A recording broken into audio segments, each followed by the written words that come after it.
Chapter 5. Oliver moved through the woods with lithe stealth. He was cautious, on alert. He stayed low, reducing his silhouette, making him harder to target from a distance. He reached out with his senses, scanning the area, sniffing the slight breeze. His mind was alive with nearby wildlife. The woods teemed with it. He listened to a squirrel breathing in a tree 50 yards behind him, a woodpecker knocking on a white birch tree a mile deeper into the forest. He heard these sounds clearly, but he also detected Edison and Kelly. They were concealed behind a fallen evergreen tree to his front, inside the wood line. They were well hidden, their breathing controlled, their pulse rates slow. Oliver might have missed them altogether if it hadn't been for Edison. He reeked of urine.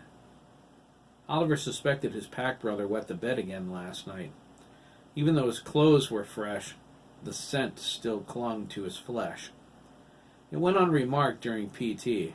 Daniel's nose wasn't sensitive enough to notice, and the Wolf boys were sensitive enough not to embarrass Edison. They knew bedwetting was beyond his control. He slept too deep. Not even the alarms designed to wake him if he started to pee did anything more than keep Dana up. By the time he woke Edison to make him shut the alarm off, it was already too late. Oliver scrunched up his nose at the scent. He didn't know how Kelly could stand being so close to him. Edison, acknowledged by everyone in the complex as the ADHD wolf boy, was desperately in need of a shower. Oliver managed to elude his pack brothers until now. Corny almost caught him a mile back, but when it came to escape and evasion, Oliver was the master. He dodged Corny's grasping fingers and shoved his pack brother's face into the snow. Corny was tracking him, though, following his scent. Coming toward the clearing may have been a mistake on Oliver's part. If so, it was his first, ever. Mitchell moved through the treetops to his right, leaping from one evergreen to another 30 feet off the ground. Dana was following closely beneath him, also zeroing in on Oliver's scent. With Kelly and Edison where they were, and Corny coming in from behind him, they had Oliver surrounded. Then there was Adam. Oliver didn't have a clue where he was. He detected no sound, no scent, nothing. Time was on his side, though. They had 15 minutes to be at the rendezvous point. If his pack brothers hadn't caught him by then, the exercise would be over. Oliver elected to go east, bringing the wind to his back. It bathed him in Edison's urine stench, but it would keep Edison and Kelly from smelling him, despite being so close. It meant heading toward Mitchell and Dana, but Oliver was confident he could elude them. Edison's odor would work for him there, too, keeping him masked until the last possible second. He needed to move fast. Mitchell and Dana were almost at the clearing. Oliver crawled out of the wood line on his belly, sinking his fingers deep into the snow. His body heat melted the crystals. He skittered across the clearing, careful not to make a sound. It was childishly easy. He had trained in stealth since he was old enough to walk. He crossed the 100-yard clearing in seconds to the eastern edge of the expanse. He stiffened, prepared to leap left, diving away at an awkward angle to avoid Mitchell's treetop approach. Before he could move, Oliver gasped as something snatched hold of his ankle. Oliver spun around, growling. He yanked his foot trying to pull it free, but only pulled Adam free. His black-haired pack brother came up from underneath the snow, his silver eyes shining in the bright sunlight. His left hand gripped Oliver's ankle. Before Oliver could move, Adam snagged him with his other hand, too. He dug in his feet and pulled with all of his might, yanking Oliver face down into the snow. Mitchell, watching from above, drawn to their position by the commotion, howled in victory. He waved his hands from the top of a massive evergreen. He dove from 20 feet up and landed right on top of Oliver and Adam. Kelly and Edison scampered over from their hiding place just as Dana rushed in from the woodline. All three of them leaped into the fray. They writhed and laughed as Oliver tried desperately to escape. He almost succeeded, but then Corny appeared, growling, racing right toward them. He slammed into them, scattering his pack brothers.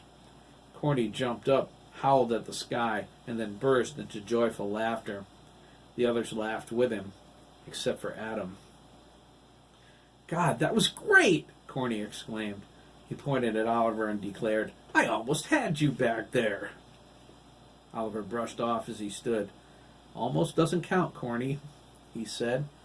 He walked over to Adam and held out his hand. Adam shook it with a nod.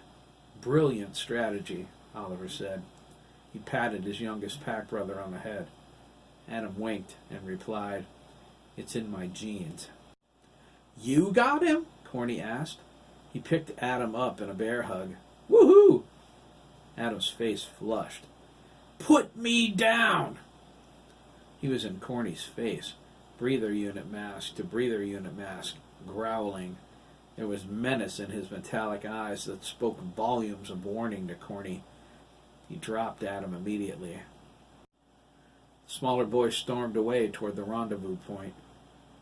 Corny looked at the others confused. "What did I do?" Oliver shook his head. "Nothing, Corny. You know Adam." "Geez," Dana said. "Why is he always so hostile?" "Savage is more like it," Mitchell agreed. "Well, we could ask him," Edison shrugged. "But you know what he'll say." "It's in my genes," they chorused. They laughed. Oliver waited until they were calm. He took a moment to tell them how much he loved them. He was going to miss them a lot more than he realized. Their expressions were sullen behind their breather unit masks. They said nothing for what seemed an eternity, but then Kelly hugged him, and so did Dana. The rest of the Wolf Boys followed until it was Corny's turn. Oliver held him the longest. "I'll miss you the most," he whispered. What's 6 weeks anyway?" Corny asked, squeezing him. The 6 Wolf Boys followed Adam's path. They walked with their arms around each other's shoulders. Ahead, Adam felt their love for one another as a tangible thing he could hold in his hand and cradle to his chest. He scowled. If such a thing were possible, he would toss it away. Maybe he would drop it on the ground, stomp on it, and squish it. Anything to get rid of it. Emotion was overrated and dangerous. It was a distraction that could flaw judgment at a critical moment.